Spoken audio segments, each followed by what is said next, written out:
Hello everyone, video start करने से पहले एक क्विक रिव्यू जो कि हमने लास्ट वीडियो में देखा था। लास्ट वीडियो में हमने स्टार्ट किया था वेक्टर एडिशन के साथ, रादर वेक्टर अलजेब्रा के साथ, जिसमें पहला हमने देखा था वेक्टर अलजेब्रा। वेक्टर अलजेब्रा में मैंने पहले ट्रायंगल लॉ के बारे में बात की थी। According to this law, if two sides of a triangle are represented by two vectors, आपके पास एक ट्रायंगल है जिसके दो साइड जो है आप उसको रिप्रेजेंट करते हो दो वेक्टर्स से, मगर दोनों वेक्टर्स को लेना होगा आपको सेम ऑर्डर में।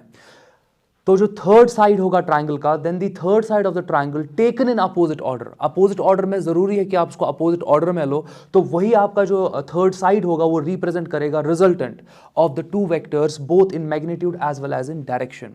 तो जैसे कि आप डायग्राम में देख सकते हो, ये आपका ए वेक्टर है, ये आपका बी वेक्टर है। बी वेक्टर का जो आपका टेल है यहाँ पे वो ए वेक्टर के हेड पर यहाँ पर सुपरपोज कर रहा है, तो आप बोल सकते हो कि ये दोनों वेक्टर्स यहाँ पर सेम ऑर्डर में है। तो यहाँ पर आप देख रहे हो कि जो रिजल्टेंट है, रिजल्टेंट को आपने अपोजिट ऑर्डर में लिया है, क्योंकि जो रिजल्टेंट का हेड है वो बी वेक्टर के हेड के साथ कोइंसाइड कर रहा है। यहां पर आपका हेड और टेल कोइंसाइड नहीं कर रहा है। सिमिलरली जो आपका रिजल्टेंट वेक्टर है और जो आपका ए वेक्टर है, उन दोनों का यहां पे टेल कोइंसाइड कर रहा है। ऐसा यहां पर नहीं हो रहा है कि एक हेड और एक टेल यहां पर कोइंसाइड कर रहा है। जब भी हेड टेल कोइंसाइड करेंगे तो आप उसको सेम ऑर्डर मानते हो, तो रिजल्टेंट यहां पर वो फॉलो मत कर रहा है, तो रिजल्टेंट आपका यहां पर अपोजिट ऑर्डर में होगा। और यही रिजल्टेंट जो आर वेक्टर आपके पास है, ज्योमेट्रिकली आप लिख सकते हो R vector is equal to A vector plus B vector. और एक इंपॉर्टेंट पॉइंट, अगर आप यहां पे ए वेक्टर का सपोर्ट ड्रॉ करोगे और अगर आप बी वेक्टर का सपोर्ट यहां पे ड्रॉ करोगे, तो एट दिस पॉइंट, जो कि पॉइंट ऑफ कन्वर्जेंस या डाइवर्जेंस है, पॉइंट ऑफ डाइवर्जेंस या पॉइंट ऑफ कन्वर्जेंस है आपका, वहीं पर आपका एंगल बिटवीन वेक्टर्स थीटा आ रहा है। तो थीटा आपके ए और बी वेक्टर के बीच का यहां पर एंगल होगा।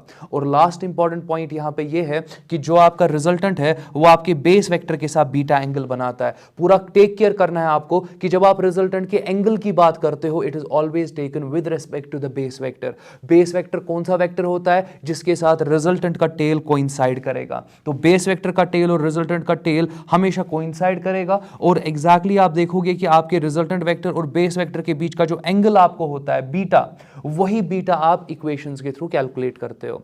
फर्दर हमने यहां पर एनालिटिकली देखा कि अगर यहां पर आपके पास ये रिजल्टेंट वेक्टर है, इस रिजल्टेंट वेक्टर का मैग्नीट्यूड किसके बराबर होगा? R vector mod it is equal to R, it is equal to under root of A square plus B square plus twice A B cos theta. और एक important point यहां पे, अगर आप इस बीटा का टैन निकालोगे तो टैन बीटा आपका, टैन होता है ना साइन बाय कॉस, तो साइन बाय कॉस आपको दिख रहा है, मगर यहां ऊपर न्यूमरेटर में साइन थीटा लिखना है। Theta is angle between the vectors, और डिनोमिनेटर में भी कॉस थीटा लिखोगे, theta is angle between the vectors. तो आपके पास tan beta sine by cos के स्टाइल में ही है। न्यूमरेटर में आपका बी साइन थीटा, डिनोमिनेटर में आपका बी कॉस थीटा, मगर डिनोमिनेटर में बी कॉस थीटा को आप ए ऐड कर रहे हो। ए आपका कौन सा वेक्टर होता है? वो वेक्टर जो आपका बेस वेक्टर होगा। तो होपफुली किसी को डाउट नहीं होगा। ये जो आप यहां पर बीटा एंगल की बात करते हो, बीटा एंगल हमेशा आपके रिजल्टेंट और बेस वेक्टर के बीच का एंगल होता है। मैं और एक एग्जांपल यहां पे दिखाता हूं। अगर ये आपके पास यहां पे ए वेक्टर है, ये आपका ए वेक्टर है, और अगर फॉर एग्जांपल मैं यहां पर ये बी वेक्टर ड्रॉ कर रहा हूं,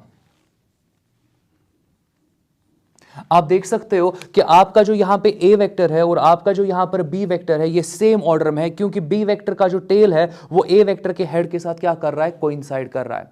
रिजल्टेंट कैसे ड्रॉ करना है आपको? आपको ट्रायंगल को कंप्लीट करना है। ट्रायंगल को इस तरीके से कंप्लीट करोगे कि जो आप इस वक्त यहां पर तीसरा वेक्टर लोगे वो अपोजिट ऑर्डर में लेना है। अपोजिट ऑर्डर का मतलब होगा कि वो वेक्टर आपके पहले वाले वेक्टर के साथ को इनिशियल होना चाहिए और आपके दूसरे वाले वेक्टर के साथ को टर्मिनल होना चाहिए। उस वेक्टर को आप बोल सकते हो that is in opposite order. और अगर मैं वो यहां पे ड्रॉ करूं, वो आपके पास ये होने वाला है।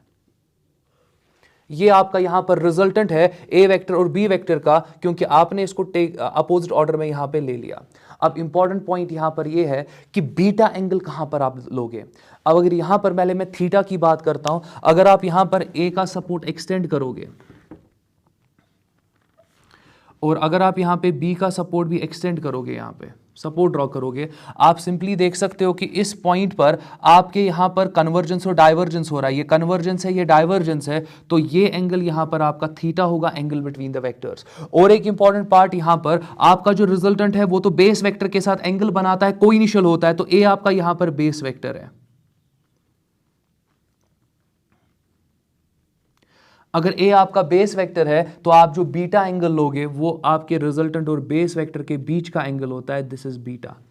तो यूजुअली आप बुक्स में सिर्फ ये डायग्राम देखते हो, सिर्फ ये डायग्राम देखते हो, तो आपको लगता है कि ये जो बीटा यहां पर है ये एक्स एक्सिस के साथ जैसे कुछ बन रहा है, बट यहां पर आपको पूरा क्लियर होना चाहिए इस डायग्राम से कि आपका बीटा एंगल दो वेक्टर्स के बीच का एंगल होता है, एक आपका बेस वेक्टर, दूसरा आपका रिजल्टेंट। कंटिन्यू करते हैं फर्दर। मैं इन इक्वेशंस को थोड़ा मॉडिफाई करने वाला हूं, जो रिजल्टेंट का इक्वेशन है और जो आपका यहां पे डायरेक्शन वाला इक्वेशन है, इन इक्वेशंस को मॉडिफाई यहां पे मैं करूंगा। वीडियो को स्टार्ट करते हैं।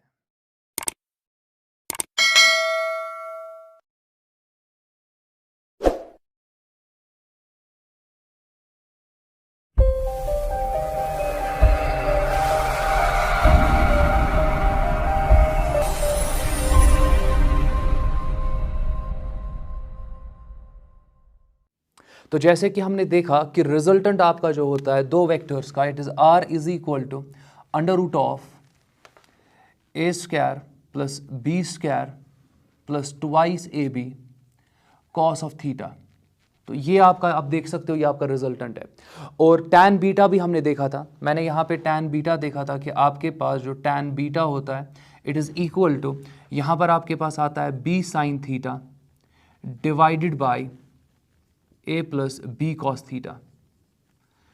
अब इंपॉर्टेंट पार्ट यहां पर ये है कि अगर मैं यहां पे ए लिख रहा हूं, ए के साथ ना साइन है ना कॉस है, तो ये बीटा एंगल आपके रिजल्टेंट के बीच में होगा और ए वेक्टर के बीच में होगा। सो जो आप यहां पर बीटा की बात कर रहे हो, it is the angle enclosed by your resultant and A vector. So यहां पर आपका एंगल बीटा जो है is between A vector and R vector.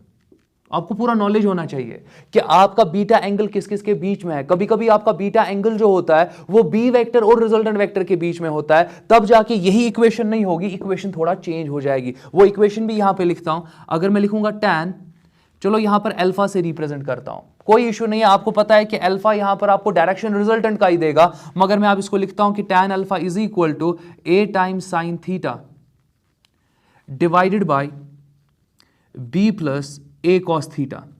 अच्छा, यहां पर b के साथ ना साइन है ना कॉस है, ये आपका बेस वेक्टर है। अल्फा किस किस के बीच का एंगल होगा? आपके रिजल्टेंट और आपके base vector, that means b vector के बीच का एंगल। यहां पर मैं लिख सकता हूं कि angle alpha is between b vector and r vector. तो यहां पर आपका ए वेक्टर बेस वेक्टर है, यहां पर आपका बी वेक्टर बेस वेक्टर है। इस चीज का बस आपको टेक केयर करना है। तो फर्दर देखते हैं यहां पे। अगर मैं यहां पर आपको बोलूं कि दो वेक्टर जो आपके पास है वो मैं ऐसे बोलता हूं कि वो कोलिनियर है, या मैं ऐसे बोलता हूं कि दो वेक्टर्स आपके पास इक्वल है, ये दो केसेस बन जाएंगे। तो चलो पहला केस लेता हूं, कोलिनियर वेक्टर्स।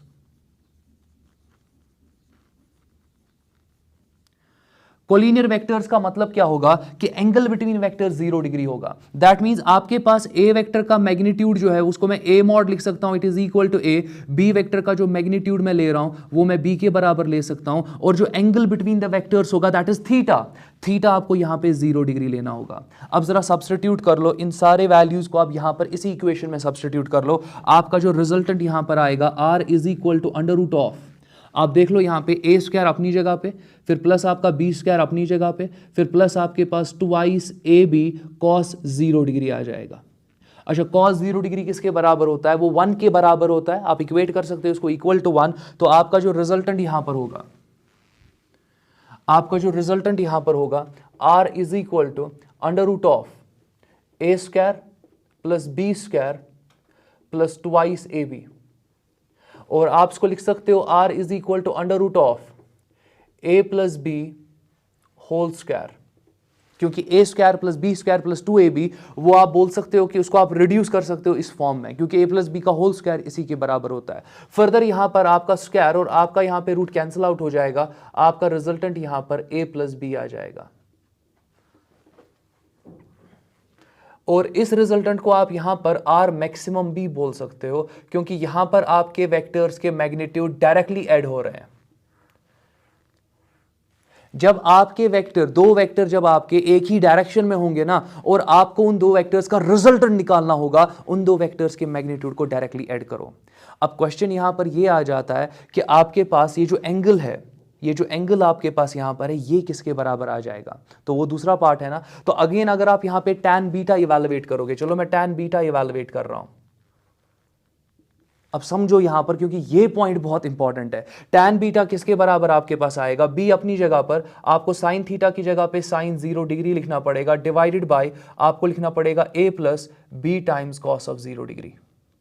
तो इसमें कहीं पे डाउट नहीं होना चाहिए। अब फर्दर अगर मैं यहां पर देखूं, आपका sin 0 डिग्री 0 होता है ना, तो मैं बोल सकता हूं कि आपका जो tan बीटा होगा ये आपका सिंपली 0 डिग्री, सॉरी ये आपका डायरेक्टली आ जाएगा 0 डिवाइडेड बाय, क्योंकि b इंटू 0, साइन 0 0 होता है, b इंटू 0 आपका 0 आ जाएगा, डिवाइडेड बाय a प्लस, यहां पर cos 0 1 होता है तो a प्लस b आएगा, 0 divided by any number is 0। कहने का मतलब आपका tan बीटा जो है वो 0 के बराबर है। मैं लिख सकता हूं which is equal to tan 0 degree, because tan 0 degree भी किसके बराबर होता है, 0 के बराबर होता है, इसलिए मैं tan बीटा इक्वल टू 0 को लिख सकता हूं tan 0 डिग्री, आपका बीटा यहां पर जो है ये 0 डिग्री आ जाएगा। कहने का मतलब ये है। अब यहां पर देख लो, ये पार्ट इंपॉर्टेंट है, मैं इतना सिर्फ नहीं लिखूंगा कि beta is equal to 0 degree, मैं लिखूंगा angle between A vector and resultant vector, directly A vector, angle between A vector and resultant vector, it is equal to 0 degree। That means आपका रिजल्टेंट जो होगा वो ए वेक्टर के साथ collinear होगा, क्योंकि आपके ए वेक्टर और आर वेक्टर के बीच में भी एंगल कितना आ गया, 0 डिग्री। आप बोल सकते हो कि ये दो वेक्टर्स भी आपस में क्या होंगे, कोलिनियर होंगे। अगर दो वेक्टर ए वेक्टर और बी वेक्टर आपके कोलिनियर है, उनका रिजल्टेंट जो होगा वो ए वेक्टर के रेस्पेक्ट में कोलिनियर होगा और इवेंचुअली वो बी वेक्टर के साथ भी क्या आ जाएगा, कोलिनियर आ जाएगा। तो ये आपके पास पहला मैंने केस ले लिया जहां पर मैंने कोलिनियर वेक्टर्स की बात की, अब आपको पता है यहां पे अगर मैं कोलिनियर वेक्टर्स को इक्वल वेक्टर के बराबर मान लूं, दैट मींस मेरे पास कोलिनियर वेक्टर्स होते हैं जिनका डायरेक्शन सेम होता है, बट इक्वल वेक्टर में आपका मैग्नीट्यूड भी तो सेम होता है ना। चलो मैं इक्वल वेक्टर्स की बात करता हूं,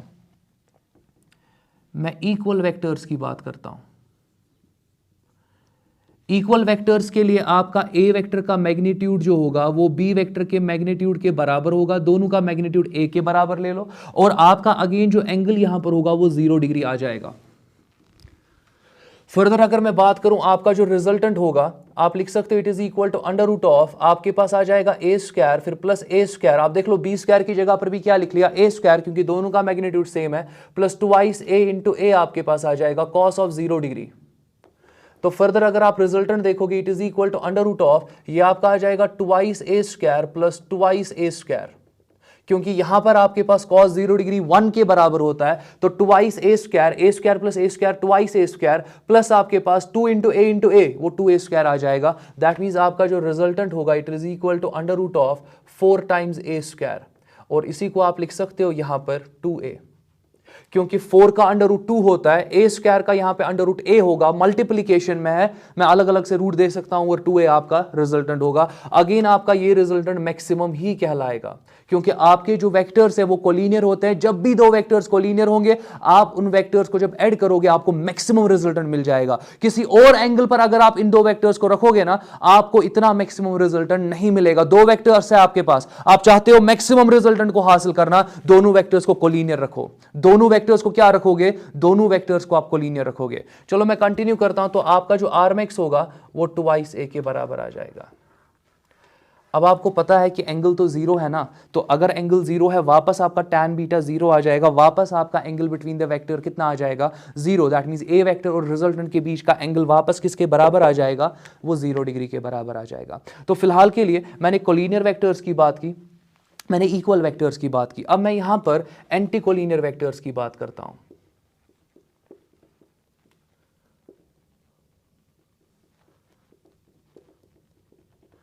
अब मैं यहां पर एंटी कोलिनियर वेक्टर्स की बात करता हूं। एंटी कोलिनियर वेक्टर्स में आपको पता होता है कि दो वेक्टर्स के बीच का जो एंगल होता है वो 180 डिग्री होता है। कहने का मतलब इस वक्त आपके पास जो ए वेक्टर है उसका मैग्नीट्यूड आप ए के बराबर लोगे, आपका जो बी वेक्टर है उसका मैग्नीट्यूड आप यहां पे बी के बराबर ले लो, थीटा जो आपके पास है वो 180 डिग्री ले लो। आपको यहां नॉलेज होना चाहिए कि cos 180 डिग्री जो आपके पास होता है ये -1 के बराबर होता है। अगर आपने कोसाइन के वीडियोज नहीं देखे हैं, साइन फंक्शन की वीडियोज नहीं देखे हैं, रिकमेंड करूंगा कि आप पहले वो वीडियो देख लो, वहां पर और भी डिफरेंट एंगल्स मैंने डिस्कस किए हैं, वो सारा आप वहां पे ले सकते हो, समझ सकते हो। तो फर्दर अगर मैं बात यहां पे करूं, आपके पास जो रिजल्टेंट आ जाएगा it is equal to under root of A square अपनी जगह पर, बी स्क्वायर अपनी जगह पे, फिर प्लस आपके पास ट्वाइस ए बी अपनी जगह पर, फिर कॉस 180 डिग्री आ जाएगा और कॉस 180 डिग्री की जगह आप -1 लिख सकते हो। 180 आया क्यों? क्योंकि दो वेक्टर्स इस वक्त कोलिनियर नहीं है, वो एंटी कोलिनियर है। यहां पे अगर मैं बात करूं तो आपका जो रिजल्टेंट होगा it is equal to under root of A square अपनी जगह पे रहेगा प्लस बी स्क्वायर अपनी जगह पे रहेगा, कॉस 180 की जगह -1 आएगा, -1 को जब आप 2ab से मल्टीप्लाई करोगे तो ये -2ab बन जाएगा, तो मैं -2ab लिख सकता हूं। इसको जरा खुद से देख लो, मैं लिख सकता हूं ना, r is equal to under root of, यहां पर आपके पास आ जाएगा A square plus B square -2ab, और इसको आप लिख सकते हो ना, it is equal to under root of A square plus B square -2ab, it is a minus B का होल स्क्वायर। तो आप इसको लिख सकते हो यहां पे a माइनस बी का होल स्क्वायर। अब समझो यहां पर आपके पास a minus B whole square किसके बराबर होता है? A square plus B square -2ab, वही तो है ना। मैंने यहां पर रिवर्स फॉर्मूला अप्लाई किया। जरा फर्दर देख लो, आपके पास जो r होगा इस वक्त आपको मिनिमम r मिलेगा। कहने का मतलब आपके पास दो वेक्टर्स है, आप उनका रिजल्टेंट निकालना चाहते हो, आप चाहते हो कि उनका रिजल्टेंट मिनिमम हो। आपको क्या करना होगा? उन दोनों वेक्टर्स को एंटीकोलिनियर स्टाइल में ले लो। जब आप दो वेक्टर्स को एंटीकोलिनियर स्टाइल में प्लेस करोगे ना, मिनिमम रिजल्टेंट आपको मिलेगा। तो लेट अस सपोज कि मेरे पास दो वेक्टर्स है, मेरे पास ये दो वेक्टर्स है, मैं चाहता हूं कि इन दो वेक्टर्स से मुझे मैक्सिमम रिजल्टेंट मिले, इनको कोलिनियर रखो, दैट मींस इनको सेम डायरेक्शन में रखो। मैं चाहता हूं कि मुझे इन्हीं दो वेक्टर्स से मिनिमम रिजल्टेंट मिले, इनको 180 पे रखो। मैं चाहता हूं कि यहां पर रिजल्टेंट ना मुझे मैक्सिमम मिले ना मिनिमम मिले, मुझे इन बिटवीन मिले, तो किसी एंगल पे फिर दो वेक्टर्स को रख दो। समझ में आ रहा है ना? ये पॉइंट बहुत इंपॉर्टेंट है। तो यहां पे अगर मैं बात करूं, आपका जो आर मिनिमम होगा वो a माइनस बी के बराबर होगा, क्योंकि स्क्वायर और अंडर रूट यहां पे कैंसिल हो जाएगा। तो होपफुली अभी तक कहीं पे डाउट नहीं होगा। अब यहां पे अगेन अगर मैं किसकी बात करूं, टैन बीटा की बात करूं, एज एन असाइनमेंट ले लो। अब आप यहां पर इसी के लिए 180 डिग्री के लिए टैन बीटा खुद से कैलकुलेट करो। चलो फर्दर कुछ और वेक्टर्स की मैं बात करता हूं जहां पे डिफरेंट हमें स्पेशल केसेस मिलेंगे। नेक्स्ट मैं बात करूंगा यहां पे ऑर्थोगोनल वेक्टर्स की। तो नेक्स्ट यहां पर फोर्थ मैं ले रहा हूं ऑर्थोगोनल वेक्टर्स।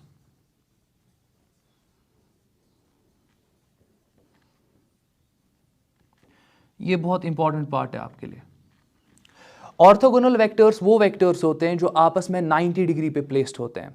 दैट मींस अगर दो वेक्टर्स के बीच का एंगल 90 डिग्री हुआ तो आप बोल सकते हो कि दो वेक्टर्स आपस में ऑर्थोगोनल है। तो दो वेक्टर्स अगर परपेंडिकुलर है आप बोल सकते हो कि वो ऑर्थोगोनल है। तो यहां पर आपके पास इस वक्त मैं बोल सकता हूं कि ए वेक्टर का जो मैग्नीट्यूड है वो मैं ए के बराबर ले रहा हूं, जो आपके पास बी वेक्टर का मैग्नीट्यूड है वो मैं बी के बराबर ले रहा हूं, और यहां पर इस वक्त जो angle between A vector and B vector है मैं वो 90 डिग्री के बराबर ले रहा हूं। अच्छा, 90 डिग्री को आप कैसे लिखते हो? और 90 डिग्री को आप π/2 भी लिख सकते हो, क्योंकि पाई होता है 180 डिवाइडेड बाई 2 किसके बराबर आएगा? 90 डिग्री के बराबर आएगा। तो होपफुली अभी तक कहीं पे डाउट नहीं होगा। अब रिजल्टेंट की अगर मैं बात करूं, आपका इस वक्त रिजल्टेंट जो आएगा r is equal to under root of A square, फिर प्लस आपके पास बी स्क्वायर, फिर प्लस आपके पास twice A B and then cos of 90 degree. Now cos of 90 degree आपको पता होना चाहिए, तो मैं यहां पे मेंशन कर रहा हूं कि आपके पास जो कॉस 90 डिग्री होता है इट इज 0। तो अगर cos 90 डिग्री 0 के बराबर होता है, यहां तो 0 आ जाएगा, 0 मल्टीप्लाइड बाय एनी पार्ट 0 होगा, ये पूरा टर्म आपका वैनिश हो जाएगा, सिर्फ रहेगा अंडर रूट ए स्क्वायर प्लस बी स्क्वायर। मैं लिख सकता हूं ना कि रिजल्टेंट आपके पास आ जाएगा under root of A square plus B square. बहुत आसान है ये। अच्छा जरा यहां पर फर्दर देखते हैं, आराम से देख लो। यहां पर अगर मैं इसको डायग्रामेटिकली दिखाऊं, डायग्रामेटिकली मैं बोल सकता हूं कि ये आपका ए वेक्टर है, यहां पर ये आपका बी वेक्टर है। आप देख सकते हो कि इन दोनों के बीच का एंगल अगर आप देखोगे वो 90 डिग्री आ जाएगा। ये है एंगल बिटवीन द वेक्टर्स। अब देख लो, बहुत सारे क्या करते हैं, उनको लगता है वो रिप्रेजेंटेशन, क्योंकि जल्दबाजी में क्या करते हैं वो इसको दिखाते हैं एंगल बिटवीन वेक्टर्स। गलत है, गलत है। यहां पर ये आपका एंगल बिटवीन वेक्टर्स है, ये आपका एंगल बिटवीन वेक्टर्स है, बस ये दो आपके एंगल बिटवीन वेक्टर्स है। इस चीज का टेक केयर करोगे तो यहां पर एंगल बिटवीन वेक्टर्स 90 डिग्री है, ये आपका बी वेक्टर है, और यहां पर अगर मैं रिजल्टेंट ड्रॉ करूं तो वो रिजल्टेंट आपका ये आ जाएगा, ये आपका आर वेक्टर है। आपको नहीं लगता एक राइट एंगल ट्रायंगल बन गया? राइट एंगल ट्रायंगल में अगर ये बेस है, ये परपेंडिकुलर है, ये हाइपोटेन्यूज है। हाइपोटेन्यूज कैसे निकालते हो? हाइपोटेन्यूज कैसे निकालते हो? आप लिखते हो ना कि R square it is equal to A square plus B square. यही होता है ना, पाइथागोरस थ्योरम आप ऐसे ही अप्लाई करते हो, तो ये आपका पाइथागोरस थ्योरम है। ये आपका पाइथागोरस थ्योरम है। तो अगर मैं यहां पर r की बात करूं, आपका जो r है वो under root of a square plus b square के बराबर आ जाएगा। तो बहुत सिंपल है यहां पे। अच्छा, और एक इंपॉर्टेंट पार्ट यहां पे देखते हैं। अगर मैं आपको अभी बोलूं कि इस एंगल को निकालो, तो लेट दिस बी अल्फा। तो अगर मैं यहां पर बोल रहा हूं अल्फा निकालो, ऑब्वियसली आपका अल्फा जो होता है वो रिजल्टेंट और आपके बेस वेक्टर के बीच का एंगल होता है। ये बेस वेक्टर क्यों है आपका? ये बेस वेक्टर इसलिए है क्योंकि रिजल्टेंट और बेस वेक्टर आपस में क्या होते हैं, वो कोइनिशियल होते हैं। अब यहां पर अगर मैं tan अल्फा की बात करूं, आपको लिखना पड़ेगा b sin theta divided by a plus b cos theta. देख लो, आपका जो बेस वेक्टर है ना, इसके साथ साइन है ना, इसके साथ कॉस है। ए वेक्टर आपका बेस वेक्टर था, तो यही फॉर्मूला यूज कर रहे हैं ना। अच्छा, ये अल्फा एंगल किस किस के बीच में, जरा ये फॉर्मूला देखो, ये फॉर्मूला देखो आप यहां पे। जब आपका ए बेस वेक्टर होता है तो आपका बीटा एंगल यहां पर रिजल्टेंट और ए के बीच में था। यहां पर अब मैंने अल्फा ले लिया, ये अल्फा एंगल आपके ए वेक्टर और रिजल्टेंट के बीच में है, डायग्रामेटिकली भी दिख रहा है ना वही। तो ये पार्ट का टेक केयर आपको करना होगा। फर्दर अगर मैं बात यहां पे करूं, थीटा आपका किसके बराबर है, 90 डिग्री के बराबर। मैं लिख सकता हूं ना tan अल्फा। अब कंफ्यूज नहीं होना कि मैंने अल्फा लिखा, बुक्स में तो बीटा होता है, कोई इशू नहीं है, वेरिएबल चेंज है सिर्फ। बस यहां पर सिर्फ इतना आपको पता होना चाहिए कि अल्फा किस किस के बीच का एंगल है, ऐसे चीजों को आपको लेना होता है। चलो कंटिन्यू मैं करता हूं। tan alpha is equal to B अपनी जगह पे, यहां पर आपका साइन 90 डिग्री आ जाएगा, डिवाइडेड बाय, आराम से देखते जाओ, बहुत इंपॉर्टेंट पार्ट है ये आपके पास। यहां पर मैंने लिखा tan alpha is equal to B sine 90 degree, और फर्दर डिनोमिनेटर में आएगा a plus B cos 90 degree sorry. तो यहां पर आप देख सकते हो cos 90 तो जीरो होता है, zero multiplied by anything is zero. यहां पर आपके पास b अपनी जगह पे, साइन 90 डिग्री 1 होता है, तो b multiplied by 1 divided by a plus zero आ जाएगा, जिसको आप लिखोगे b डिवाइडेड बाय a। ठीक है, मैंने फॉर्मूला यूज किया। अब और एक इंपॉर्टेंट पॉइंट, 10th क्लास पढ़ा है ना आपने, वापस 10th क्लास में चले जाओ, 9th क्लास में चले जाओ। ये आपका राइट एंगल ट्रायंगल है। आपको अगर मैं बताऊं tan अल्फा किसके बराबर होता है, tan अल्फा होता है ना परपेंडिकुलर बाय बेस, वही होता है ना। मैं लिख सकता हूं ना राइट एंगल ट्रायंगल के लिए कि tan alpha it is equal to perpendicular by base. इसमें किसी को डाउट मत है। अब अगर परपेंडिकुलर की बात करूं, अल्फा के अपोजिट वाला साइड क्या कहलाता है, परपेंडिकुलर। अल्फा के अपोजिट वाला साइड क्या कहलाएगा, परपेंडिकुलर। वो तो बी है ना आपका, तो मैं लिख सकता हूं ना यहां पे बी। गलती से बी वेक्टर नहीं लिख देना, सारा गलत हो जाएगा। सिर्फ मैग्नीट्यूड वाइज आपको बात करनी है, वेक्टर की हम बात यहां पे नहीं कर रहे हैं। डिवाइडेड बाय परपेंडिकुलर आपका यहां पर क्या आ रहा है, बी, और बेस होता है एडजेसेंट साइड अल्फा के। अल्फा का एक तो ये एडजेसेंट साइड है और ये एडजेसेंट साइड है, मगर 90 के अपोजिट वाला हाइपोटेन्यूज कहलाता है, तो ये वाला एडजेसेंट साइड क्या कहलाएगा, बेस कहलाएगा। तो यहां पर आपका जो बेस है वो तो ए के बराबर है। ये तो सेम आ रहा है ना, यहां पर भी tan अल्फा b बाई ए आ गया, यहां पर भी tan अल्फा b बाई ए आ गया। कितना इंपॉर्टेंट पार्ट है, तो होपफुली किसी को डाउट नहीं होगा। अब समझो, मैं तो थोड़ा और इसको खींचने वाला हूं थोड़ा सा। यहां पर अगर मैं आपको ये बताऊं कि नहीं, ये फॉर्मूला यूज मत करो, आप यहां पर tan बीटा फॉर्मूला यूज करो। tan बीटा फॉर्मूला जब मैं यूज कर रहा हूं ना, दैट मींस अगर मैंने अभी a को बेस वेक्टर माना, मैं बोल रहा हूं नहीं a को बेस वेक्टर मत मानो, आप यहां पर b को बेस वेक्टर मानो। अगर मैं वो थोड़ा चेंज करूं यहां पे, तो मैं लिख सकता हूं ना tan beta is equal to, अगर अब यहां पर आपके पास कौन सा वेक्टर बेस वेक्टर था, a आपका यहां पर बेस वेक्टर था, मगर अब मैं बोल रहा हूं नहीं b को एज बेस वेक्टर लो। मैं बोल रहा हूं यहां पे कि नहीं, आप b को यहां पर अब बेस वेक्टर ले लो। बस ये मैं बोल रहा हूं, चेंज करते हैं, देखते हैं होगा क्या। तो अगर मैं यहां पे tan बीटा ले रहा हूं, b को मैं बेस वेक्टर मान रहा हूं, मैं लिख सकता हूं ना tan beta is equal to a sin theta divided by, आराम से देखते जाओ, यहां पर आपके पास b plus a cos theta आ जाएगा। अगेन थीटा 90 डिग्री के बराबर है, मैं लिख सकता हूं theta is equal to 90 degree, क्योंकि वेक्टर्स ऑर्थोगोनल है। तो आपका जो tan बीटा आ जाएगा वो किसके बराबर आ जाएगा, a अपनी जगह पे, साइन 90 डिग्री यहां पे 1 होता है, डिवाइडेड बाय b अपनी जगह पर, प्लस आपके पास a अपनी जगह पे, cos 90 डिग्री 0 होता है। आप इसको लिख सकते हो a बाई b के स्टाइल में। tan beta a by b आ गया, tan बीटा जो आपके पास है वो a बाई b आ गया। ये आपका बीटा एंगल है। जरा खुद से ट्राई करते हैं। 10th का ट्रिग्नोमेट्री पढ़ा है ना आपने, तो 10th की ट्रिग्नोमेट्री को यूज करके चलो tan बीटा निकालते हैं। tan बीटा किसके बराबर होता है, परपेंडिकुलर बाय बेस। बीटा के अपोजिट वाला साइड क्या आपके पास है, ए है, तो वो परपेंडिकुलर कहलाएगा। बीटा के एडजेसेंट वाला साइड कौन सा है, बी है, ये आपका बेस कहलाएगा। आपका tan beta a by B आ गया, tan बीटा इस फॉर्मूला से भी a बाई बी आ गया। जरा चेक कर लो, रिजल्टेंट और बेस के बीच का, सॉरी, रिजल्टेंट और आपके बी वेक्टर के बीच का एंगल बीटा है। रिजल्टेंट और बी वेक्टर के बीच का एंगल आपका बीटा है। अगर रिजल्टेंट और बी वेक्टर के बीच का एंगल बीटा है, बी वेक्टर आपका बेस वेक्टर होगा। वही तो मैं बोल रहा हूं ना, बी वेक्टर आपका बेस वेक्टर है। तो इस चीज का आपको टेक केयर करना है। तो अगेन अगर थोड़ा कंफ्यूज आप हुए होंगे, थोड़ा वीडियो को रिवाइंड करो, एक बार और देखो, और अगेन जो भी मैं बोल रहा हूं उसको पेन डाउन करो, खुद से समझने की कोशिश करो, तब इसमें कभी कंफ्यूजन नहीं होगा। बट अगर आप सिर्फ फॉर्मूले वाइज चीजों को अंडरस्टैंड करोगे ना, आगे जाके बहुत आसान से क्वेश्चन को भी आप गलत कर दोगे। बस इस चीज को आपको दिमाग में रखना है, तो पूरा क्लियर रखना। तो हमने बात यहां पर किन वेक्टर्स की, ऑर्थोगोनल वेक्टर्स की हमने बात यहां पे की। लास्ट केस मैं यहां पे लेता हूं, लास्ट केस जहां पर मैं दो वेक्टर्स को इक्वल लूंगा। इक्वल कहने का मतलब मैं दो वेक्टर्स के मैग्नीट्यूड को सेम सेम लूंगा, मगर दो वेक्टर्स के बीच का एंगल थीटा के बराबर होगा। देखते हैं वहां पे हमें एग्जैक्टली रिजल्टेंट कैसे मिलेगा। चलो लास्ट वाला केस मैं यहां पे डिस्कस करता हूं। यहां पर मैं आपको बोल रहा हूं कि इस वक्त लास्ट केस में आपके पास वेक्टर्स ऑफ इक्वल मैग्नीट्यूड है।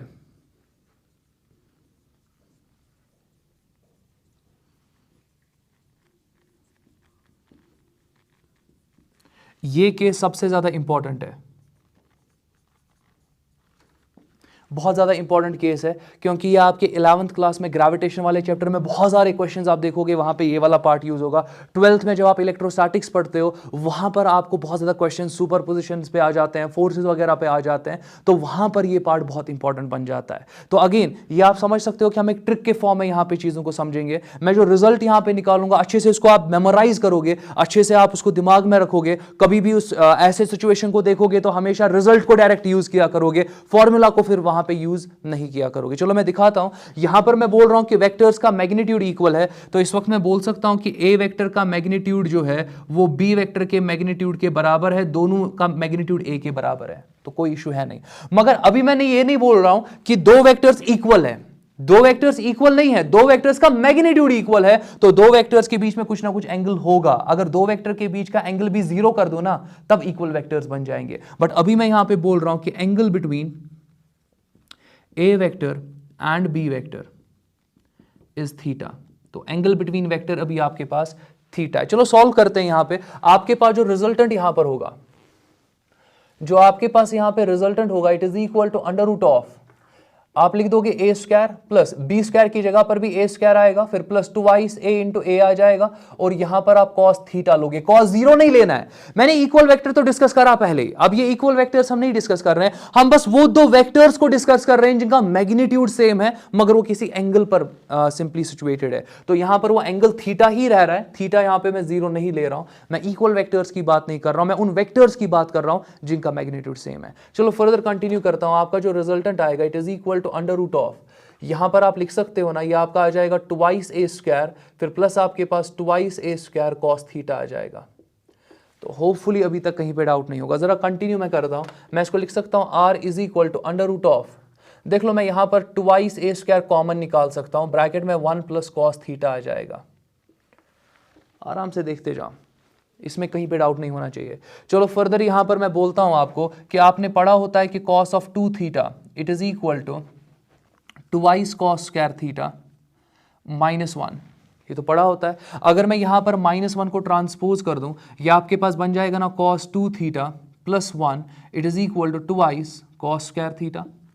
चलो रिप्लेस करते हैं थीटा को बाई थीटा बाई 2, तो दैट मीन्स मैं बोल रहा हूं कि आप रिप्लेस करो थीटा को by theta by 2, variable change कर रहा हूं। तो आप यहां पर क्या लिख सकते हो, देख लो कॉस अपनी जगह पे, 2 अपनी जगह पर, बट थीटा की जगह पर अब आप यहां पे थीटा बाई 2 यूज करने वाले हो, फिर +1 अपनी जगह पे होगा, it is equal to twice अपनी जगह पे, कॉस स्क्वायर अपनी जगह पर, बट थीटा की जगह क्या पुट करना है इस वक्त आपको थीटा बाई 2 पुट करना है। जरा देख लो यहां पर आपका 2 और 2 कैंसिल हो जाएगा, ये आर्ग्यूमेंट की बात हो रही है, ये तो पूरा एक ही आर्ग्यूमेंट है, आर्ग्यूमेंट में आपका 2 और 2 कैंसिल हो जाएगा, तो आप देख सकते हो कि आपके पास cos theta +1 it is equal to twice cos square theta by 2 है।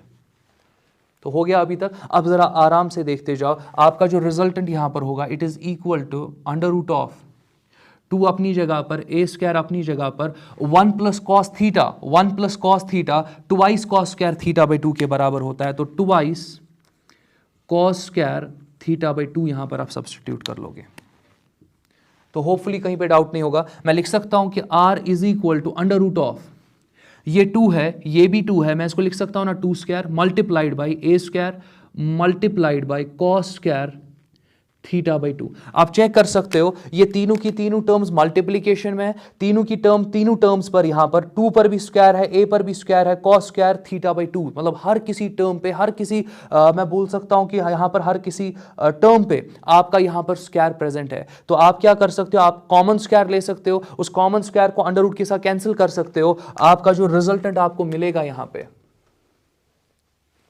आपका जो रिजल्टेंट आपको मिलेगा यहां पे वो twice A cos theta by 2 होगा, sorry twice A cos theta by 2 होगा। तो होपफुली कहीं पे डाउट नहीं होगा। ये आपको यहां पर मेमोराइज करना है इस इक्वेशन को।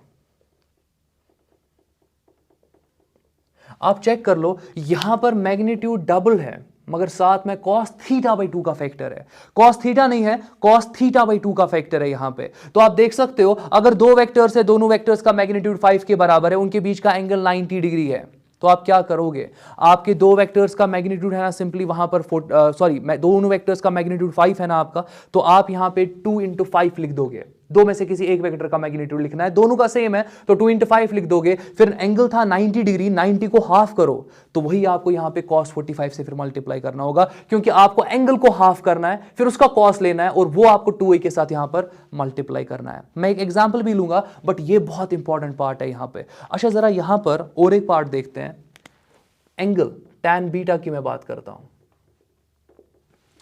चलो यहां पर मैं a को बेस वेक्टर मानता हूं, मैं बोल रहा हूं a आपका यहां पर बेस वेक्टर है। अगर आपका a यहां पर बेस वेक्टर है, मैं लिख सकता हूं ना tan beta is equal to b times sine theta divided by a plus b times cos theta. तो सिंपल हो जाएगा। फर्दर अगर मैं बात करूं यहां पर, अब आपका जो tan बीटा होगा कैलकुलेट करना है, b की जगह पर a लिख सकता हूं, साइन थीटा अपनी जगह पे आएगा, डिवाइडेड बाय a की जगह पर a ही है और b की जगह पर मैं a लिख सकता हूं क्योंकि a और b वेक्टर दोनों का मैग्नीट्यूड सेम है, b की जगह पर मैं a लिख सकता हूं और यहां पर आपके पास क्या आ जाएगा, cos थीटा आ जाएगा। ये पार्ट बहुत इंपॉर्टेंट है, देखते जाओ। यहां पर a टाइम्स साइन थीटा अपनी जगह पे आ जाएगा, डिवाइडेड बाय यहां कॉमन a को निकाल सकते हो ना, तो a को कॉमन निकालो, ब्रैकेट में 1 प्लस cos थीटा आ जाएगा। अब समझो आराम से देखते जाओ, यहां पर tan बीटा अपनी जगह पे रहेगा, it is equal to a और a तो कैंसिल आउट हो जाएगा, ये आपका sine theta divided by 1 plus cos theta आ जाएगा। अभी तक कहीं पे किसी को डाउट नहीं होगा। अगेन अगर आपने साइन और कोसाइन फंक्शंस के वीडियो नहीं देखे हैं, आप उनको पहले देखो, ये वीडियो बहुत आसान फिर आपको लगेगा, आपको प्रॉब्लम कहीं पे नहीं होगी, आप ये नहीं बोलोगे कि चीजें आ कहां से रही है, आपको पता होगा कि आ कहां से रही है। तो वो वीडियोस मैं सजेस्ट करूंगा आप उनको देख लो। अब यहां पर समझने की कोशिश करो, tan बीटा मैं अपनी जगह पे रख रहा हूं, it is equal to sine theta पर हाफ एंगल फॉर्मूला अगर अप्लाई करें तो आप इसको लिख सकते हो, साइन थीटा को twice sine theta by 2 cos theta by 2। ये हाफ एंगल फॉर्मूला हमने पढ़ा हुआ है, हमने इस रिजल्ट को डिराइव भी किया हुआ है, आप इसको चेक कर सकते हो। फर्दर अगर मैं बात करूं 1 प्लस कॉस थीटा, अभी तो देखा था 1 प्लस कॉस थीटा आपका twice cos square theta by 2 होता है, मैं इसको लिख सकता हूं ना twice cos theta by 2 cos theta by 2, तो मैं लिख सकता हूं ना यहां पे divided by twice cos theta by 2 into cos theta by 2, वही तो बनेगा ना twice cos square theta by 2। अब यहां पर आपके पास ये वाला पार्ट कैंसिल होगा, 2 वाला पार्ट कैंसिल होगा, आपका tan बीटा जो है यहां पे इट इज इक्वल टू ये आपका sine theta by 2 divided by cos theta by 2 होता है, तो साइन बाई कॉस tan ही होता है ना, बट यहां से आपका आ जाएगा tan थीटा बाई 2। आपका यहां पर tan beta is equal to tan theta by 2, आप लिख सकते हो कि आपका जो बीटा है यहां पे वो थीटा बाई 2 के बराबर आ रहा है। दैट मीन्स, अब देख लो ये तो वैल्यू आ गया समझ में, बट इसको आप समझोगे, देख लो वैल्यू को हमने निकाला, आपको दिमाग में आ रहा है कि ठीक है आपका जो बीटा है वो थीटा बाई 2 के बराबर आ जाएगा, इतना तो आपने रियलाइज करा आंसर वाइज, बट इसका ज्योमेट्रिकल सिग्निफिकेंस क्या है? इसका ज्योमेट्रिकल सिग्निफिकेंस ये है कि आपका जो रिजल्टेंट होगा, रिजल्टेंट आपका एंगल बाइसेक्टर होगा। इसका सिग्निफिकेंस यही है कि आपका जो रिजल्टेंट होगा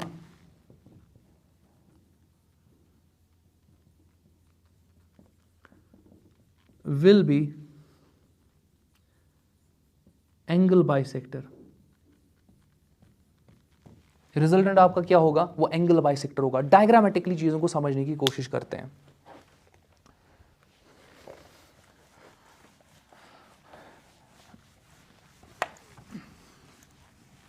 देख लो, अगर आपके पास यहां पर ए वेक्टर है, देखते जाओ, और यहां पर आपके पास ये बी वेक्टर है,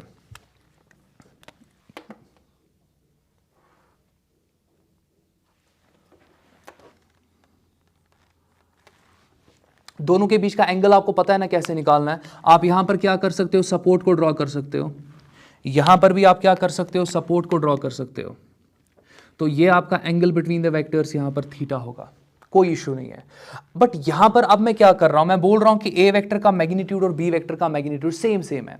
दैट मींस मैं बोल रहा हूं यहां पे कि ए वेक्टर जो आपके पास है उसका मैग्नीट्यूड जो है वो बी वेक्टर के मैग्नीट्यूड के बराबर है। तो ये वाला पार्ट मैं यहां पे बोल रहा हूं। तो होपफुली अभी तक कहीं पे डाउट नहीं होगा। अगर दोनों का मैग्नीट्यूड सेम सेम है तो रिजल्टेंट आप कहां से निकालोगे, रिजल्टेंट आप इस इक्वेशन से निकालोगे। रिजल्टेंट ऐसे निकल जाएगा। और थीटा कहां पे है, थीटा यहां पर है, तो मुश्किल है नहीं कहीं पे। बट रिजल्टेंट को ड्रॉ करना है ना, चलो मैं रिजल्टेंट को ड्रॉ करता हूं। मैं रिजल्टेंट को यहां पे ड्रॉ करता हूं। ये मैंने रिजल्टेंट ड्रॉ कर दिया, तो कोई इश्यू नहीं है। रिजल्टेंट जो यहां पर एंगल ए वेक्टर के साथ बना रहा है वो कितना यहां पर है, θ/2। तो आप यहां पर डायरेक्टली बोल सकते हो कि ये एंगल आपका यहां पर θ/2 होगा। किसी को भी डाउट नहीं होना चाहिए। फर्दर अगर मैं बात करूं, आप बी वेक्टर को ट्रांसलेट कर सकते हो ना, आप ट्रांसलेट कर सकते हो। तो चलो मैं ट्रांसलेट करता हूं यहां पे।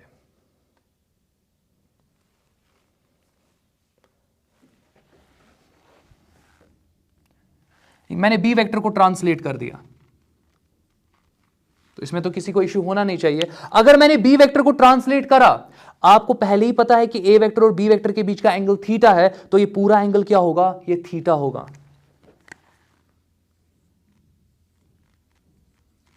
पूरा एंगल आपका क्या होगा, थीटा होगा। और यहां पर अगर आप ए वेक्टर और बी वेक्टर को को इनिशियल कर रहे हो, आप देख लो रिजल्टेंट ये आपका आ रहा है। रिजल्टेंट भी यहां पर ए और बी वेक्टर के साथ को इनिशियल बन रहा है। रिजल्टेंट यहां पर आपको जो रिजल्टेंट वेक्टर है, आप देख सकते हो कि ये आपके थीटा एंगल को बाइसेक्ट कर रहा है, θ/2, और ये वाला पार्ट भी क्या होगा, θ/2 में। तो दैट मींस ये आपका ज्योमेट्रिकल रिप्रेजेंटेशन है। तो कहीं पे डाउट नहीं होना चाहिए। मैं तो ए वेक्टर को भी ऊपर ट्रांसलेट कर सकता हूं ना, देख लो, मैं बोल सकता हूं ना कि ये आपके पास ए वेक्टर होगा, यहां पे ये आपका ए वेक्टर होगा। आप देख सकते हो कि एक पैरेललोग्राम फॉर्म हो रहा है। अभी तो हम नेक्स्ट वीडियो में जाएंगे parallelogram law of vector addition में, बट यहां पर अगेन आप देख सकते हो फिलहाल के लिए यहां पर आपके पास ए वेक्टर बी वेक्टर था, दोनों का मैग्नीट्यूड यहां पर क्या था, दोनों का मैग्नीट्यूड यहां पर सेम था। तो इन दो के बीच का एंगल थीटा था। जो आपने रिजल्टेंट ड्रॉ किया यहां पे, ये रिजल्टेंट यहां पर एंगल बाइसेक्टर की तरह काम करता है। बट एंगल बाइसेक्टर आपको यहां पर आना चाहिए ना ज्योमेट्रिकली। मैंने दिखाया कि जब आप बी को ट्रांसपोज करोगे पूरा एंगल थीटा ही रहेगा ना दो वेक्टर्स के बीच में, क्योंकि आपने और एक डेफिनेशन पढ़ा है, angle between the vectors it is the angle when there tales coincide, it is the smallest angle when there tales coincide. दो वेक्टर्स का टेल कोइंसाइड कर रहा है, इनके बीच का एंगल यहां पर थीटा है। और जो आपका रिजल्टेंट है, ये रिजल्टेंट आपके इसी थीटा को दो हिस्सों में इक्वली डिवाइड कर रहा है, θ/2। तो आप ज्योमेट्रिकली देख सकते हो कैसे रिजल्टेंट यहां पर एंगल बाइसेक्टर बन गया। तो ये आपका इंपॉर्टेंट पार्ट है। तो जब भी मैं आपको दो वेक्टर्स दूं, एक एग्जांपल लेते हैं, लेट अस एज्यूम कि मैं आपको ये बोल रहा हूं कि आपके पास दो वेक्टर्स है जिनका मैग्नीट्यूड 5 है, दो वेक्टर जिनका मैग्नीट्यूड 5 है, और दोनों वेक्टर्स आपके पास, दैट मींस ए वेक्टर का मैग्नीट्यूड जो है वो बी वेक्टर के मैग्नीट्यूड के बराबर है। दोनों का मैग्नीट्यूड 5 है यहां पे, और दो वेक्टर्स के बीच का एंगल मैं यहां पे 90 डिग्री लेता हूं। मैं आपको बोल रहा हूं जरा रिजल्टेंट निकालो। अब आप क्या कर सकते हो, या तो आप √a² + b² + 2ac cos θ use कर सकते हो, आंसर निकाल सकते हो, या डायरेक्टली आप लिख सकते हो रिजल्टेंट इज इक्वल टू 2 × 5। दो में से किसी एक वेक्टर का मैग्नीट्यूड लिखना है, दोनों का तो सेम है, तो 2 × 5 लिख दो, multiplied by cos of 90 degree divided by 2, 90/2 लेना बहुत इंपॉर्टेंट है। फिर आपको ये 2 भूल जाता है, आंसर गलत आ जाता है, फिर आप बोलते हो शायद फॉर्मूला गलत पड़ा, नहीं आपको याद गलत होता है, तो इस चीज़ का टेक केयर करो। तो यहाँ पर आपके पास 2 × 5 अपनी जगह पे रहेगा, मल्टीप्लाइड बाई ये आपका cos 45 डिग्री आ जाएगा। cos 45 होता है 1/√2, ये आपका बन जाएगा 10 मल्टीप्लाइड बाई 1/√2, जिसको आप लिख सकते हो 10/√2, आंसर हो गया। अगर मैं एंगल बिटवीन वेक्टर्स बताऊं, तो एंगल बिटवीन वेक्टर्स क्या होगा, वो यहां पर आपका सीधे आराम से देखते जाओ। एंगल बिटवीन वेक्टर्स आपका 90 डिग्री है, this is angle between vectors. और अगर मैं बताऊं angle between base vector and resultant, अगर मैं बताऊं angle between base vector and resultant, तो वो आपका θ/2 होगा, which is beta, which is equal to 45 degree. इसमें उतना टाइम लगा नहीं, तो ये चीज़ आपको इसका दिमाग में रखना है कि या तो आप फॉर्मूला यूज़ कर सकते हो, तो यहां से निकल जाएगा वैसे भी आंसर, तो फिर तो आपको ये चीज़ें पता होनी चाहिए। बट एक बार आपने देख लिया, एक बार आपने रिजल्ट को मेमोराइज कर दिया, तो इस पार्ट को भी मेमोराइज करोगे,